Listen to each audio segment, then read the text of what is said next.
At 10 a.m., my uncle was sitting in a high-rise law office, smiling, waiting for me to arrive. He was about to become a very rich man. At that exact same moment, I was across town, handing the keys to my entire inheritance to the director of an orphanage. My uncle called me useless. He threatened to have me locked away. He thought he had me trapped. He didn't know I had a plan of my own. The lawyer's office smelled like new carpet and weak coffee. It was on the 34th floor. Outside the giant window, the city was a smudge of gray light and falling rain. The water hit the glass with a sound like quiet static. I sat in a leather chair that was much too big for me. My feet, in the black shoes I'd worn to the funeral, didn't touch the floor. They dangled, restless. I pressed my palms flat against the cold armrests. My uncle, Marco, sat in the chair next to me. He wasn't dangling. He was leaning forward, elbows on his knees, staring at the lawyer. He smelled like expensive cologne and something bitter, like cigarettes. The lawyer, Mr. Harding, cleared his throat. The sound was loud in the quiet room.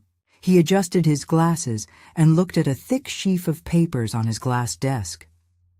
"Thank you both for coming in," he said. His voice was smooth and practiced. "I will now read the last will and testament of Elena Vance." My stomach tightened. Nonna. He meant Nonna. It still felt wrong to hear her formal name. I tuned out the legal parts. The words like heretofore and testamentary. I focused on the rain streaking down the window. Each drop was a tiny, distorted version of the city. Marco's legs started to bounce, a fast, silent rhythm against the floor. "And to my son, Marco Vance," Mr. Harding read, "I bequeath the sum of $10,000. I turned my head. Marco had stopped bouncing. His posture went completely still. I watched his hand, resting on his knee, slowly curl into a fist, knuckles white. He didn't look at me. He just stared at Mr. Harding. $10,000. Nana's house was worth 100 times that. Mr. Harding paused, took a sip of water, and continued. "All the rest, residue, and remainder of my estate, both real and personal, including my property located at 214 Maple Drive, I give and bequeath to my granddaughter, Anya Vance, to be hers absolutely and forever. This trust to be executed upon her 18th birthday." My 18th birthday was last week. The static of the rain seemed to grow louder, filling my ears. I felt the house settle onto my shoulders. It wasn't a gift. It was a weight. All those rooms, the squeaky third stair, the smell of her kitchen, all garlic and olive oil and old wood. It was all mine now. I was supposed to be an adult, but I just felt like a kid alone in a giant, empty house. Mr. Harding closed the blue folder. "That concludes the reading. The executor will be in touch regarding the disbursement of funds and the transfer of the deed." Marco made a sound, halfway between a laugh and a cough. He stood up, smoothing the front of his designer jacket. He ran a hand through his hair. "Well," he said. His voice was too bright. "That's generous. Nonna always did love her little surprises." He walked over to my chair. I had to look straight up to see his face. He put a hand on my shoulder. His grip was heavy, his fingers digging in just a little. "Don't you worry about a thing, Anya," he said. He smiled. It was a wide, white smile that didn't reach his eyes. His eyes were cold, like the glass of the window behind him. "It's a lot for a kid to handle, but I'm here. We're family. I'll help you take care of everything." I just nodded, unable to speak. He squeezed my shoulder, one last, hard pinch. "I'll see you at the house later. We should talk." He left the office without another word, his expensive shoes silent on the thick carpet. Mr. Harding started to shuffle his papers. "Miss Vance? Anya? Are you all right?" I looked at the empty doorway, then back at the rain. I wasn't all right. I was terrified. Marco's smile was the most frightening thing I had ever seen. The house was too quiet. Every sound I made seemed to bounce off the walls and come back at me. Nana's things were everywhere. Cardboard boxes lined the hallway, half full of old photographs and kitchen supplies. It looked like she was in the middle of moving out, not gone. The air smelled like dust and her faint, flowery perfume. I was sitting at the kitchen table, pushing soggy cereal around in a bowl. I hadn't turned on many lights. The shadows in the corners of the room seemed to stretch and get darker. The doorbell rang. My whole body went stiff. The sound was like an alarm. I wasn't expecting anyone. I crept to the front door and looked through the peephole. It was Marco. He was holding a large paper bag that smelled like food. And he had that same bright smile he'd worn at the lawyer's office. I unlocked the deadbolt and opened the door. "Hey, kiddo," he said, stepping right past me into the foyer. "Figured you hadn't eaten. I brought your favorite." He headed straight for the kitchen, switching on the overhead light. The sudden brightness made me blink. He started unpacking white cardboard containers onto the counter. Sweet and sour pork, fried rice, spring rolls. The smell of hot oil and soy sauce filled the room, covering up the familiar smell of Nonna's house. It felt wrong. "Go on, get some plates," he said, already spooning food onto one. I did as I was told. We sat at the kitchen table, the boxes of food spread between us. My cereal bowl sat abandoned by the sink. "It's a lot, isn't it?" he said, his mouth full of rice. He waved his fork around the room. "All this." I just nodded, picking at a spring roll. "This place is—" "It's a dinosaur, Anya.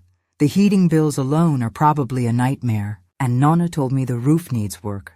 That's $10,000–15,000 right there. Easy." He took a long drink from a soda he'd brought. "It's a lot of responsibility. Way too much for a kid to handle." There was that word again. Kid. I was 18. I was an adult. But sitting across from him, I didn't feel like one. I'm worried about you," he said. He put his fork down and leaned forward, trying to look sincere. All alone in this giant empty house. "It's not healthy." I looked down at my plate. "I'll be okay." He sighed, a long, dramatic sound. He rubbed his face with both hands. "Look, Anya, I'm going to be straight with you. I'm in a bit of a tight spot. Just a small cash flow problem, you understand? I've got a big crypto deal that's about to close. Huge. But I'm just stuck for a week or two." He leaned in closer. His voice dropped. "Here's what I think we should do. It's the smart play. The housing market is crazy right now. We sell this place. We sell it fast. We take all that cash. We pay off the taxes. We get you a brand new apartment. Something modern, easy to clean. And I'll manage the rest for you. Invest it, keep it safe, make it grow. What do you say?" My stomach felt cold. Sell Nonna's house. This was the only home I had ever known. I don't think so, Uncle Marco," I said. My voice was barely a whisper. "Nonna wanted me to live here. She left it for me." I looked up at him. The change was instant. The forced kindness in his eyes vanished. It was like a light switching off. He stopped chewing. His fork clattered onto his plate, the sound sharp in the quiet kitchen. "Anya," he said. His voice was flat, cold. All the fake warmth was gone. "You didn't hear me. I'm not asking." He stood up. The chair scraped loudly against the tile floor. He loomed over me, a tall shadow against the bright light. "You're a child. You don't know what you're doing," he said. "You need to think about this. Really think." He walked out of the kitchen. I sat there, frozen, listening to his footsteps in the hall. The front door opened. "I'll be in touch," he called. Then the door slammed shut. The sound was like a gunshot. It echoed through every empty room in the house. The smell of the leftover Chinese food suddenly made me feel sick. I didn't sleep in Nonna's room. I couldn't. I slept on the living room sofa, curled under an old quilt. The house was cold. I kept the lights on in the hall, but it didn't help. I felt completely, terribly alone. The next morning my phone started buzzing. It was on the coffee table, screen up. I was drinking water from a glass, my throat dry. The vibration sounded too loud in the quiet room. A text from Marco. "Morning. Hope you slept on my idea. It's the smart move. I put the glass down. My hand was shaking. I didn't reply. I just stared at the screen. A few minutes later, another buzz. Anya, don't ignore me. I'm just trying to help you. I picked up the phone, my thumb hovering over the block button. I couldn't do it. He was still my uncle. I put the phone in my pocket. It buzzed again. I pulled it out. You're being stubborn. This isn't a game. I silenced the ringer, but the screen kept lighting up. I went to the kitchen to find something to eat, but my stomach was in a knot. I opened the fridge and just stared at the contents. My phone lit up again. An email. The subject line was, "Your free home valuation." It was from a company called Citywide Realty. My blood went cold. I opened it. Dear Anya Vance, thank you for your interest in selling your property at 214 Maple Drive. Our initial valuation places your home in the $1.2 million range. I had never contacted these people. He had. He had given them my name. Another email notification popped up. Prestige Properties. Subject, urgent, offer on 214 Maple Drive. My phone buzzed in my hand. A text from Marco. The realtors are just helping. You see that number? 1.2 million. We could have that. You need to be smart. I backed away from the fridge. I felt like I couldn't breathe. Stop ignoring me. This is a big mistake, Anya. You're going to regret this. I threw the phone onto the sofa. It landed on a cushion and lit up again. Another text from Marco. I'm your family. You owe me this respect. I'm coming over. I ran to the front door and threw the deadbolt. I checked the lock on the back door. I went around the downstairs, making sure every window was locked. My heart was pounding so hard it hurt my chest. I went back to the living room. The phone was dark. For a full minute there was silence. Just the hum of the fridge and the sound of my own breathing. Then the screen lit up. It wasn't Marco. It was a number I didn't recognize. No name attached, just a string of digits. I picked up the phone. It was a new message. Your uncle owes us. Tell him to sell the house, or you'll both pay. I dropped the phone. It clattered onto the hardwood floor by the sofa. I stared at it, at the glowing screen. The message was just sitting there. This was not a plea. It was not a negotiation. It was a threat. This was Marco's cash flow problem. This was his crypto deal. The city, all those people outside, always connected. They weren't just background. They were a way in. My house had locks. My phone didn't. They could reach me anywhere. I was backing up toward the kitchen, my eyes still on the phone, when the screen lit up again. This time, it was Marco. An incoming call. I flinched. The phone vibrated on the floor, a hard, angry buzz. The call went to voicemail. A second later, a new text appeared on the lock screen. Pick up the phone, Anya. A sound ripped through the house, pounding.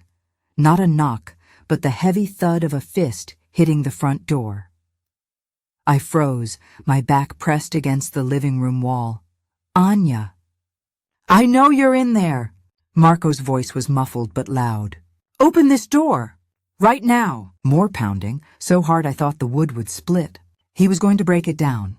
He was going to get in either way. My feet felt like lead as I walked to the hallway.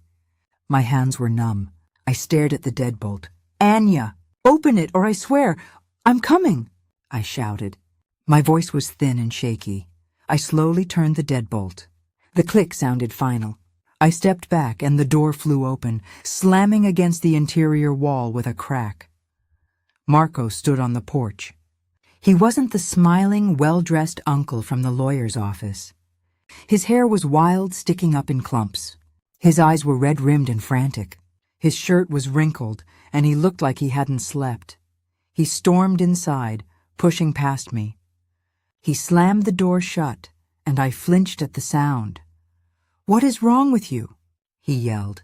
His voice bounced off the walls of the narrow hall. Ignoring my calls, my texts? Who do you think you are? Please, I whispered. Just go away. Go away? He let out a short, ugly laugh. You think it's that simple? You think you can just hide in here? He took a step toward me, and I took a step back. I am in serious trouble, Anya, he said, jabbing a finger in the air. Because of this. Because of you. I didn't do anything, I said. You're the one who has a problem. That was the wrong thing to say. His face turned a dark red. You're a useless child, he screamed. The words hit me harder than a slap. You don't know anything. You're sitting on $1 million, and you're too stupid and stubborn to see it. Nana was a senile old fool for leaving it to you. Don't say that. I cried, a sudden, sharp anger cutting through my fear. She knew what she was doing. She knew what you were. She left it to me. She left it to an unstable kid, he roared, stepping closer. I was trapped against the wall.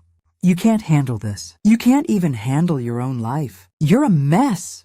He started pacing back and forth in the small hallway, pulling at his own hair. That text you got? That wasn't a joke. These people are not playing. I'm not in a tight spot, Anya. I'm ruined. I need to sell this house, or I'm dead. Do you understand me? Dead. And they don't care if you're in the way. He stopped pacing and turned to face me. His eyes were cold and empty, but you know what? He said, his voice dropping to a low, menacing snarl. I don't need you to agree. You think you have a choice? He stepped right up to me, invading my space. I could smell the sour sweat on him. You're 18 and you're grieving. You're unstable. You're not competent to manage an estate this large. It's a classic case. My blood ran cold. What? What are you talking about?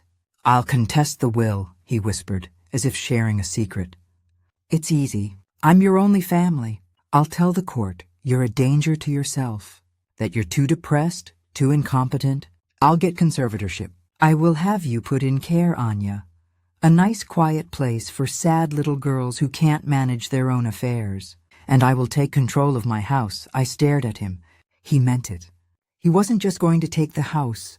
He was going to take me. He was going to have me locked away. He was going to erase me. The last little bit of fear inside me broke.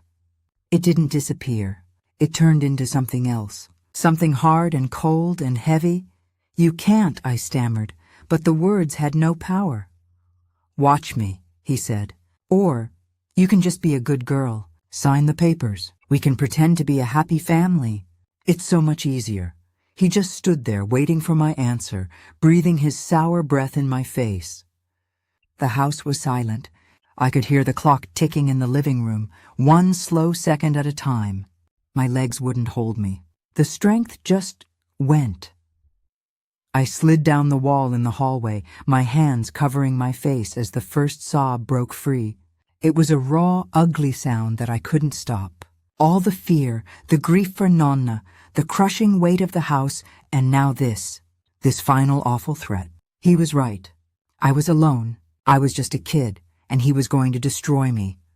Oh, for God's sake, Marco snapped. He didn't bend down. He didn't offer a hand.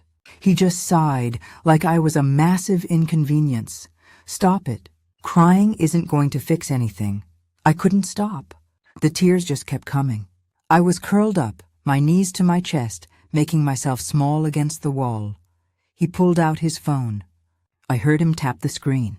Yeah, it's me. Come on in. The door's open. I looked up through my tears. A woman I'd never seen before was walking through the open front door. She was in her 40s, wearing a sharp blue suit and carrying a leather briefcase. She smiled, but it was all teeth, like Marco's. Anya, Marco said, his voice suddenly businesslike. This is Miss Davies from Prestige Properties. She's the best. She's going to take care of everything. Miss Davies looked at me, huddled on the floor, and her smile faltered for just a second. She glanced at Marco, an unspoken question. She's just a little emotional, Marco said, waving his hand. It's been a hard few weeks. He grabbed my arm. Get up, Anya, get up. We're going to the kitchen. He hauled me to my feet. I was limp, all the fight gone. I let him steer me down the hall and into the kitchen. He pushed me into one of the wooden chairs at the table. Ms. Davies sat across from me, clicking her briefcase open. She pulled out a stack of glossy papers and a sleek silver pen. "It's lovely to finally meet you, Anya," she said, her voice bright and fast. "Your uncle has told me so much. This is a fantastic property, and we already have a cash offer, way over asking. You won't even need to stage it. It'll be the fastest, cleanest sale you can imagine." She slid a single paper and the pen across the table. "This is just a preliminary agreement. Standard stuff. It just gives me the exclusive right to sell. We need your signature to lock in that offer." I stared at the paper. It was covered in small black words I couldn't read. My vision was blurry. The words just swam. I don't, I whispered, shaking my head. "It's just a formality, dear," Ms. Davies said, tapping the paper. "Right here." "She'll sign," Marco said. He was standing behind me, his hands on my shoulders. His fingers gripped me, digging into the muscle, a painful, constant pressure. "She just needs a little push." I can't," I said. "It was Nonna's house." "Just sign the damn paper, Anya," Marco suddenly roared, his voice exploding right next to my ear. I flinched, a full-body jolt. "This is your last chance. Just sign it, and this all goes away. The debt, the threats, all of it.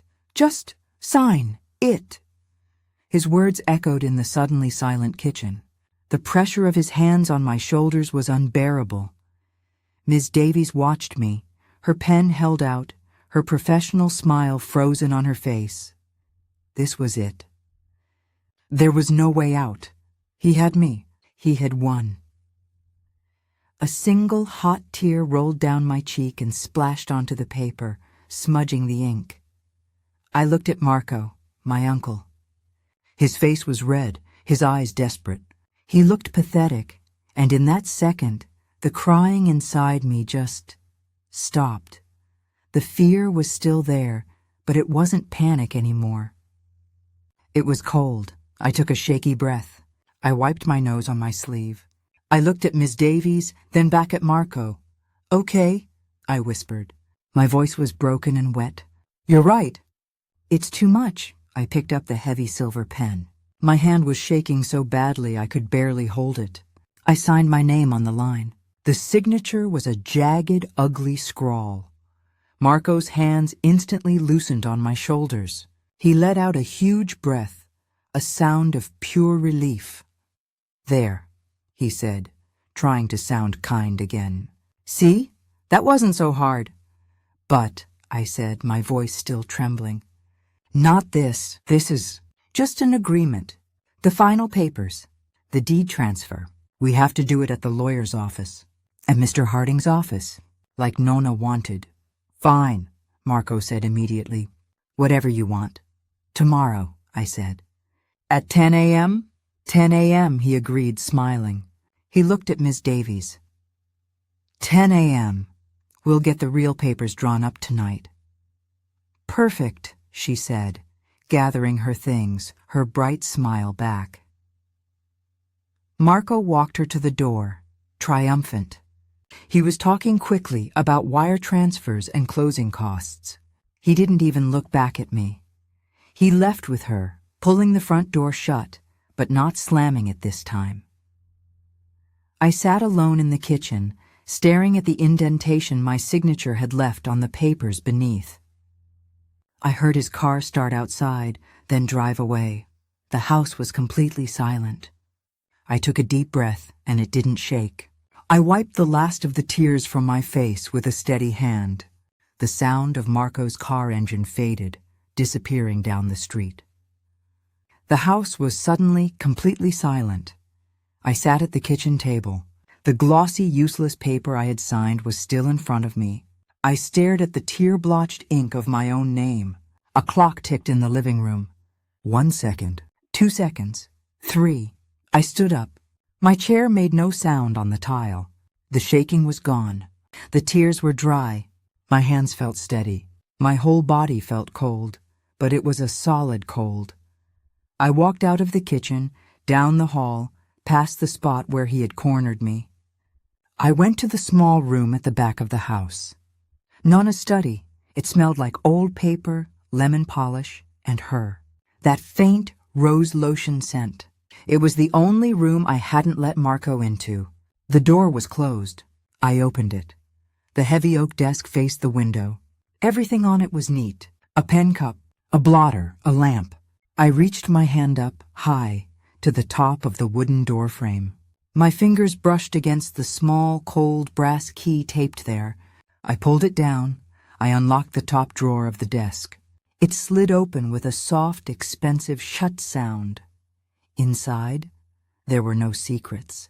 Just checkbooks, stationery, and a box of paperclips. And underneath them, one thick beige folder. I lifted it out.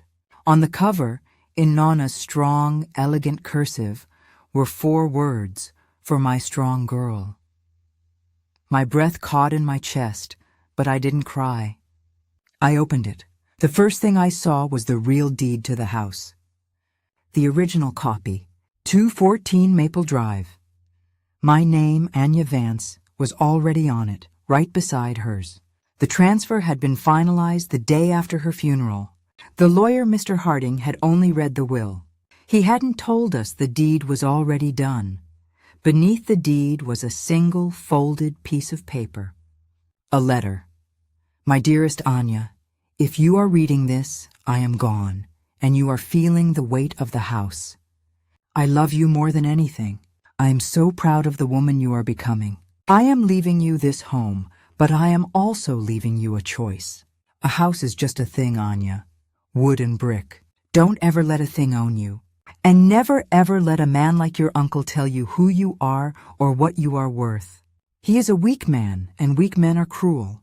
You are not weak. You are my strong girl. If you ever need it, here is help. My eyes scanned to the bottom of the page. It wasn't a list.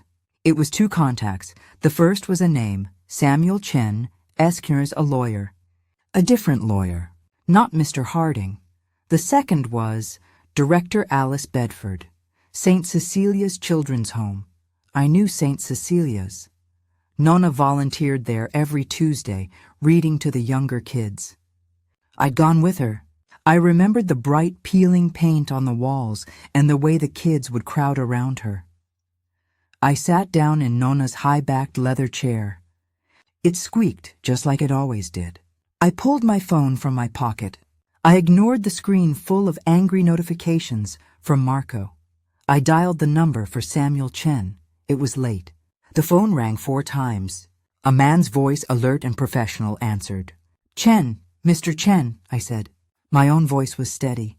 It didn't sound like mine. "My name is Anya Vance. Elena Vance was my grandmother." There was a pause on the line. I heard a muffled sound, like a hand covering the receiver. "Miss Vance," he said, his voice softer now. I'm so sorry for your loss. Your grandmother was a remarkable woman. She told me you might call, though I hoped you wouldn't need to.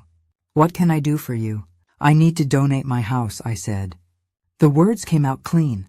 "To St. Cecilia's Children's Home. I need it done tonight, or as early as possible tomorrow.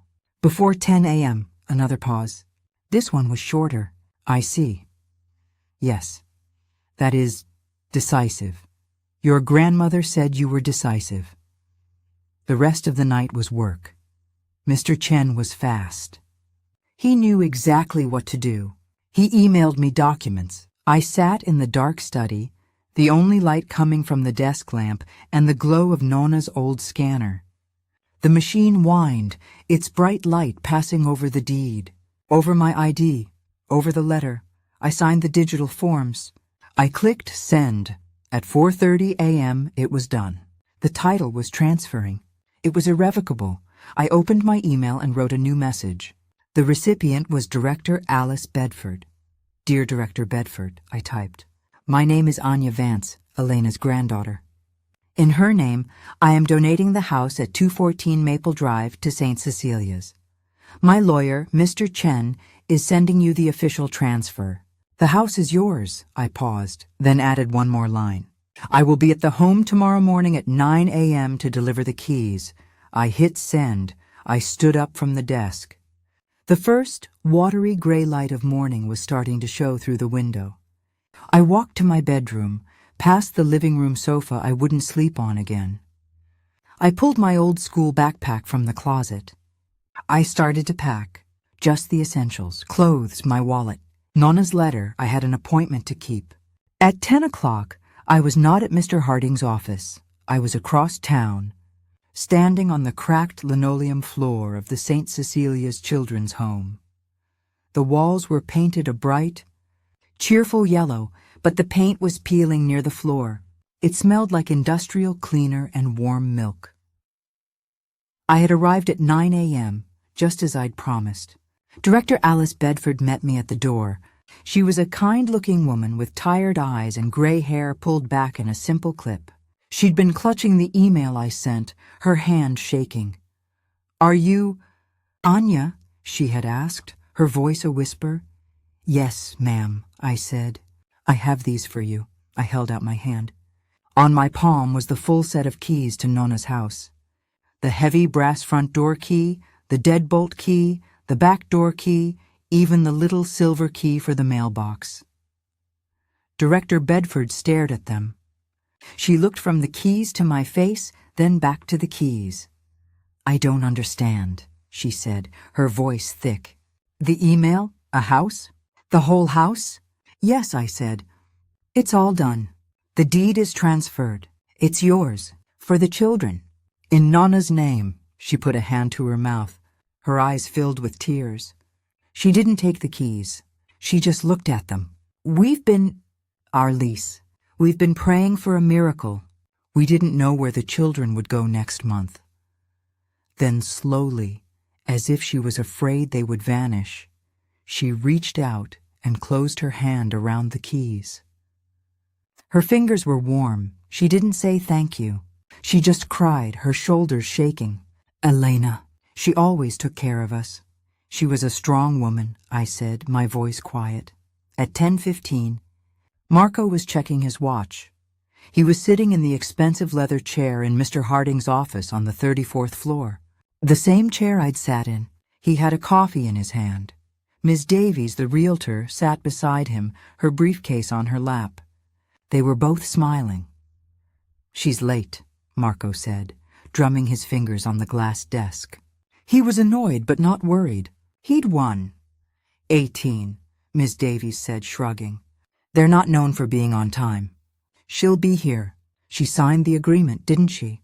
"She signed," Marco said, a smug little smile playing on his lips. "She'll be here." He took a sip of his coffee. His phone buzzed in his pocket. He sighed, annoyed by the interruption. He pulled it out, expecting a text from me. It wasn't from me. It was a text alert for a high-priority email. He didn't recognize the sender.